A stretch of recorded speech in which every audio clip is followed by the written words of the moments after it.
Oi, gente rica! Hoje eu vou falar sobre o livro de Isaías. Quem foi o profeta Isaías? Quanto tempo durou o ministério dele? Será que ele realmente foi o autor de todos os 66 capítulos? Você sabia que ele descreveu passo a passo da humilhação de Jesus até a sua crucificação, 750 anos antes disso acontecer? Você sabe por que o Museu do Holocausto, lá em Jerusalém, se chama Yad Vashem?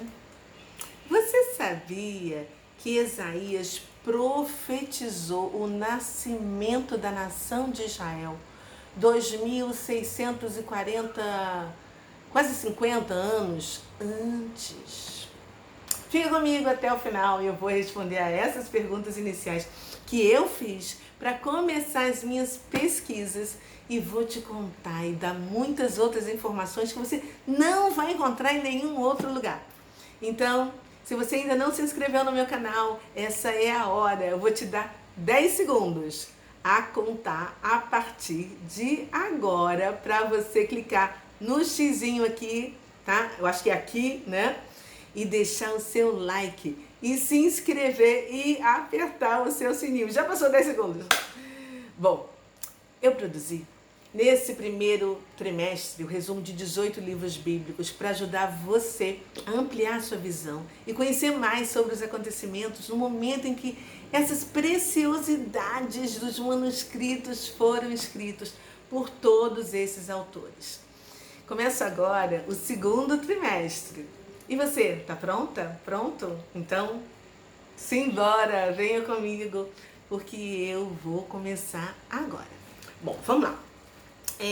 Na verdade, sobre o livro de Isaías, existe muito disse-me-disse entre os historiadores, que dizem que Isaías só escreveu os primeiros capítulos de 1 até 39, e que os outros dois homens, também chamados de Isaías, escreveram, né, do 40 ao 55 e o outro do 56 a 66.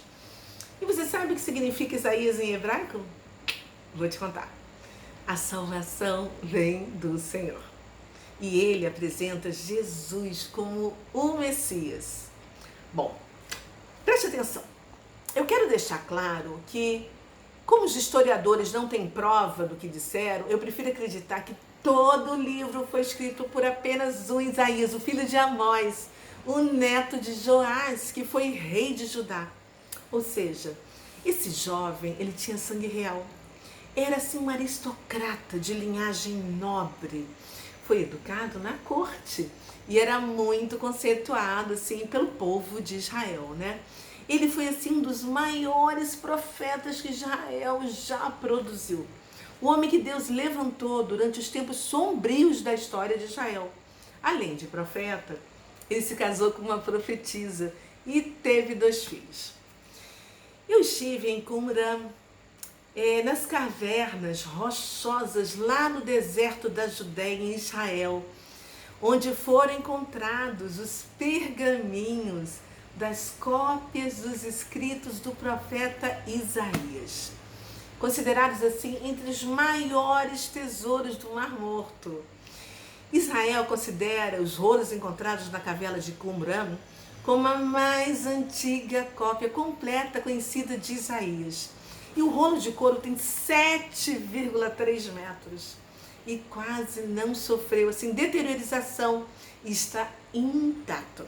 Na verdade, essa é a cópia completa mais antiga de todos os demais livros bíblicos. Essa obra-prima encontra-se, sabe aonde? No Museu do Livro, em Jerusalém, onde eu passei o dia inteiro. E eu escrevi isso no meu primeiro livro, tá? O Diário de uma Gadita. E eu pude ver com os olhos que Deus me deu vários outros pergaminhos escritos em hebraico e guardados pelo governo de Israel as 7 chaves. Olha, gente, o museu é maravilhoso. Se você for a Israel, por favor, passe pelo menos um dia lá dentro. É imenso, é surpreendente. E se eu encontrar algumas fotos do Museu do Livro, eu prometo postar no meu TBT dessa semana. O meu Instagram tá aqui embaixo na descrição, tá? Bom, vamos lá. Isaías, ele profetizou durante 40 anos, no período assim de 740 a 700 antes de Cristo. Isso abrange os reinados dos reis Uzias, Jotão, Acás e Ezequias. A palavra mais falada por Isaías é salvação. Naquela época existiam dois reinos, o de Israel ao norte, né, que tinha como capital Samaria, e o reino de Judá, que a capital era Jerusalém.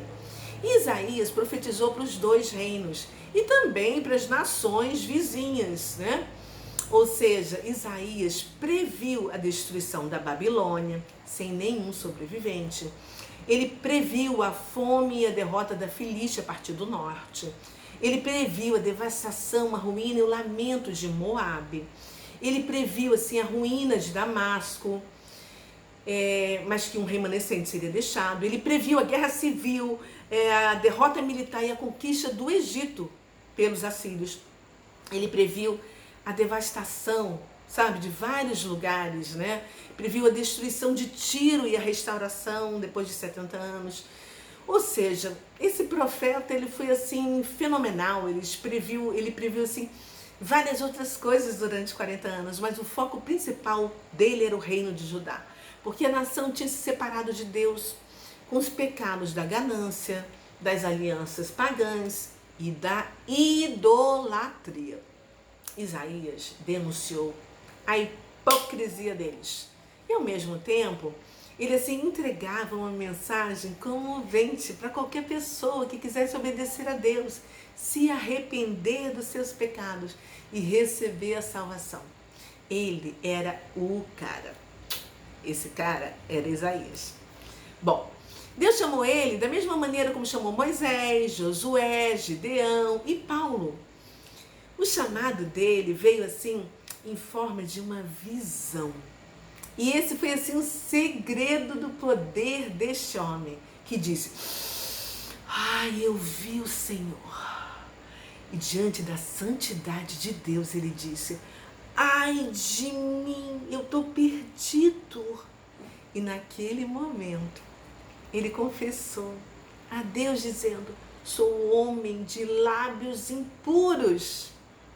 E aí, vendo o coração quebrantado daquele homem, Deus enviou Serafim, que tirou uma brasa viva do altar e purificou os lábios de Isaías, dizendo: a tua iniquidade foi tirada.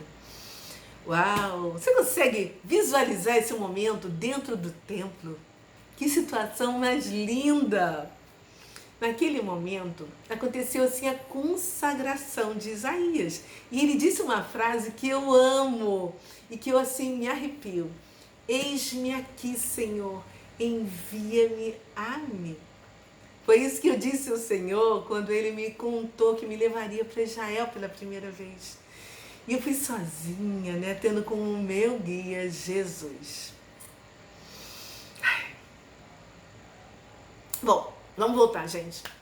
Aí depois dessa consagração, Deus disse para Isaías: vai. E ele foi. E não parou mais de profetizar durante 40 anos. Bom, no período em que ele viveu, era assim, de revolta, sabe? E estava assim, uma intranquilidade geral, sabe? Tipo assim, os tempos atuais? Pois é. Naquela época, o Império Assírio estava assim, se expandindo. E o reino do norte, chamado de Israel, estava assim, em declínio. Você sabia que os assírios eram famosos porque ele pegava os cativos e com cordas amarradas em anéis no nariz das pessoas? Pois é. Isaías faz uma analogia a isso lá no capítulo 37, no versículo 29. Enquanto isso, o reino do sul, que é Judá, também se encontrava bastante vulnerável, mas a sua destruição só ia acontecer um pouquinho mais tarde, através da investida da Babilônia. E no período dos profetas em Israel, cobriu assim 500 anos. Você tem noção do que são 500 anos?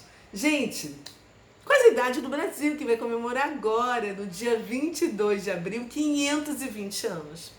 Imagine 500 anos de profetas agindo do 9º até o 4º século antes de Cristo. E eles foram muito corajosos, tá? Eles falavam dos reis, falavam pro povo. Na Bíblia, você assim pode ler os feitos assim de todos eles. São 16 profetas no Antigo Testamento. São 4 profetas maiores e 12 profetas menores. Agora, não pense você que maior ou menor tem a ver com a importância de cada um deles, não, tá? Porque não tem.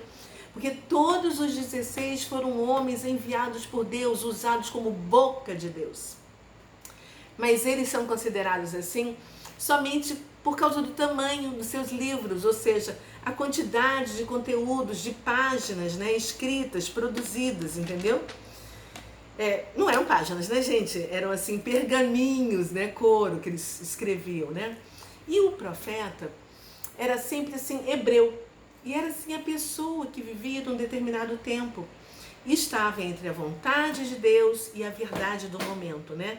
Para denunciar o pecado. Doesse a quem doesse.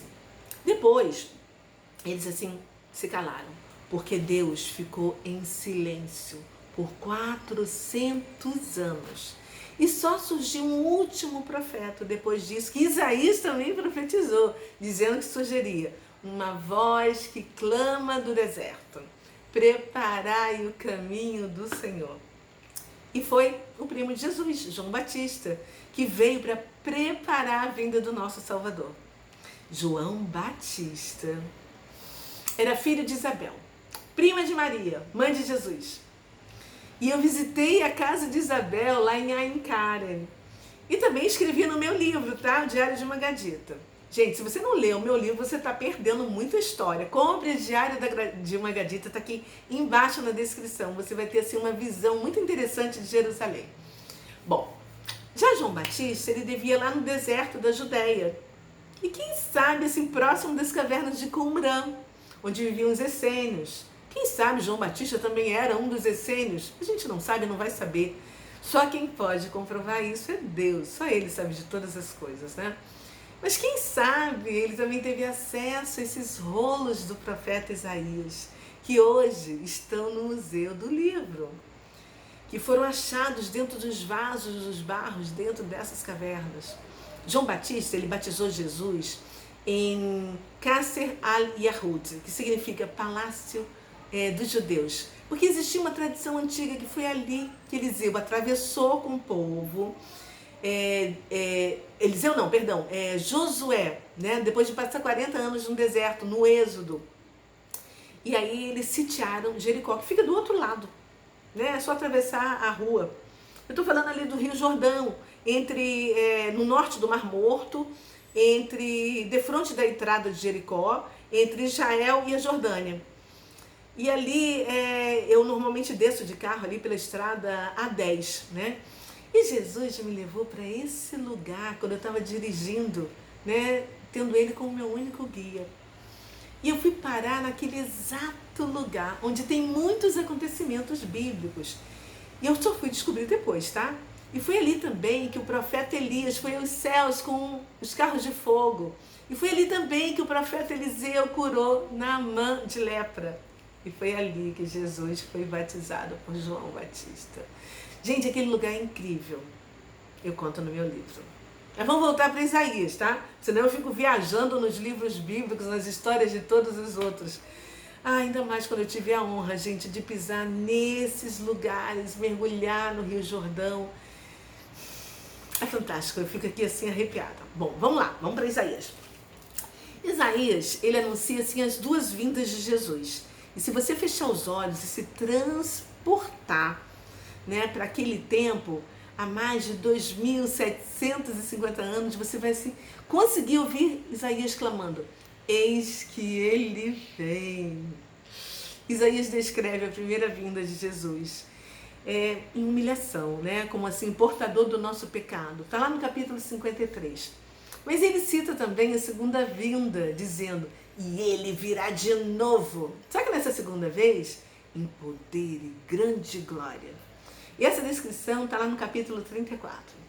Quando a gente lê esse livro repleto de significados, de profecias que já aconteceram há muitos anos, outras que estão acontecendo nessa nossa geração e outras que ainda vão acontecer em breve, a gente observa assim que Isaías era assim um profeta esclarecido, né? E que tinha assim uma convicção que a mensagem dele ia ser rejeitada pela maioria esmagadora das pessoas. Mesmo assim, ele não desistiu. Ele prosseguiu no propósito que Deus colocou no coração dele. Quantas pessoas você conhece que ficariam assim pelo meio do caminho? Quantas outras pessoas você conhece que nem começariam? Tipo assim, poxa, tanto sacrifício para ser ouvido somente por algumas pessoas? Vou fazer isso não, vou perder meu tempo não. Só esse pinguinho de gente? Eu vou parar de falar. Eu estou perdendo meu tempo, tem tanta outra coisa mais importante para fazer. Prossiga, faça valer o seu chamado, o seu propósito. Pare de olhar para os números, porque Deus sabe quem Ele quer atingir com a sua mensagem. Nem que seja uma pessoa, continue falando. Não pare, não desista. Não desista, não pare de crer, os sonhos de Deus jamais vão morrer. Lembra dessa música da Daniele, da Ferber? Ela já nos deixou, né? Bom, você que tem me acompanhado sabe que eu gosto, né, de dividir os livros em temas para facilitar tanto a minha leitura e compreensão como a minha explicação para o seu entendimento. Eu acredito que assim fica mais fácil, né? Então, o livro de Isaías, você vai perceber assim que existem 3 temas principais, dentre muitos outros, tá? Mas assim os principais. O primeiro é o julgamento e a salvação. Ele descreve assim, Deus como o Santo de Israel. E a sua natureza obriga a castigar o povo rebelde que pecou. Mas depois a sua compaixão, a sua misericórdia vai resgatá-los. E o salvamento é assim, comparado com o Êxodo, né? O segundo tema, ele descreve assim o Deus como um rei, um soberano, um governante divino, caracterizado pela justiça, pela honestidade, pela santidade e que se opõe àqueles que tiram vantagem dos pobres. Já o terceiro tema é sobre o servo sofredor, que no Novo Testamento é identificado como Jesus. Isaías descreve Jesus como o rei que virá para trazer justiça e salvação, não apenas para Israel, mas para os gentios, para mim, para você. Isaías garante, desde os primeiros capítulos, que nós iríamos nos converter ao Deus de Israel. Olha eu e você aí confirmando essa profecia dele nessa geração. E quantos outros, né? Quando nós lemos, a gente assim percebe imediatamente que Isaías é assim um homem culto. A gente observa pelas palavras, pelo vocabulário rico. Ele era um homem assim historiador, ele amava história. E ele usou e abusou assim de belas imagens poéticas, né? Tem assim expressões diferenciadas, incomuns, que você não vê em um outro lugar da Bíblia, em nenhum outro livro. E assim ele foi criando assim imagens para representar diversas situações para o entendimento das palavras, das profecias dele. Lembra que eu disse que ele era assim um homem culto, né, do reino, né? Ele falava muito bem, ele escrevia muito bem. E dentre todos os profetas, ele é assim o mais citado do Antigo Testamento. Eu não contei, tá? Mas eu acredito e confio no que dizem os teólogos, que ele foi citado 65 vezes no Novo Testamento. Para você entender o nível de cultura assim, desse profeta, ele usava assim a personificação, né? Foi assim um dos artifícios literários do livro de Isaías. Por exemplo, ele usava assim, a imagem do fogo para representar o castigo. Ele usou assim o simbolismo da vinha, do lagar, né? O lagar era assim um lugar fundamental na antiguidade. Você sabe como é que funcionava? Eu vou te contar. Eu vi vários em Israel, né? Ele funciona assim, são 3 partes, tá? O primeiro, eles deixam assim as uvas repousarem num barril, ou assim num lugar que eles fazem assim um quadrado, né? Como se fosse um lugar cimentado. sobre o sol durante alguns dias para a uva aumentar o teor de açúcar. Depois eles entram e começam a pisar com os pés descalços para o suco descer assim por um canal, entendeu? Que vai parar num segundo barril menor ou um lugar menor também cimentado, como se fosse cimentado, né? E as cascas que restam no primeiro barril, ele é assim depois prensado com uma prensa de madeira, né? E eles deixam, né, aquele suco no segundo barril fermentar por até 7 dias. E depois aquele suco tá pronto, eles passam assim para os jarros, para os odres, né? Para começar o processo de fermentação. Aí sim é que vai fazer o vinho. E esse processo de fermentação dura assim de 2 a 4 meses. E Isaías usava essa imagem das uvas pisadas para expressar o julgamento divino contra as nações. O suco produzido representava o sangue, né? E a embriaguez do vinho representava o cálice da ira de Deus sobre aqueles que ele estava julgando. Ele também assim se utiliza assim de agentes angelicais mandados por Deus como portadores de pragas, né? Leia lá, tem vários lugares na Bíblia, lá no capítulo dele. Já no capítulo 24 ao capítulo 27, Isaías faz assim previsões apocalípticas, apontando para os últimos dias. Dá assim para sentir que ele assim se projeta ao futuro para descrever fatos como se esses fatos já tivessem acontecido, entendeu? A citação do nome do rei Ciro, gente, que foi aquele Medo-Persa que conquistou a Babilônia, eu falei a respeito dele lá no livro de Esdras, né? Que está aqui na minha playlist, aqui no YouTube, entra, se você não viu, veja, porque é muito interessante. E aí imagina, Isaías falou o nome de um rei que não tinha nem nascido ainda. Meu Deus, olha que loucura. Isso é difícil de acontecer, né? Mas aconteceu, né? E se você não sabe, a Babilônia representa a cultura humana sem Deus. E eu também falei, né, que Isaías profetizou o extermínio da Babilônia, né, sem remanescentes. E saiba que muitos judeus que continuaram lá morreram e não voltaram mais para Jerusalém, para Israel. Bom, uma das perguntas que eu fiz no início desse vídeo é sobre a descrição hebraica para um memorial e um nome. Isaías escreveu lá no capítulo 56, não me lembro o versículo, e isso significa Yad Vashem. Muitos séculos depois, esse nome Yad Vashem, que é um memorial e um nome, foi escolhido como nome do monumento principal ao Holocausto, que agora no Israel moderno, né, foi colocado, tem esse museu do Holocausto, que eu tive lá também. Olha a visão de Isaías do futuro.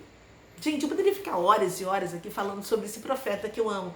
Mas se você permitir, eu vou deixar uma dica para você, que em 2015, nossa, já tem 7 anos isso, eu e um grupo de mulheres decidimos ler diariamente o livro de Isaías, um capítulo por dia. Nós passamos assim 66 dias estudando a fundo cada texto e cada uma de nós escolhia um versículo, uma citação que mais tocava o nosso coração, que ardia o nosso coração.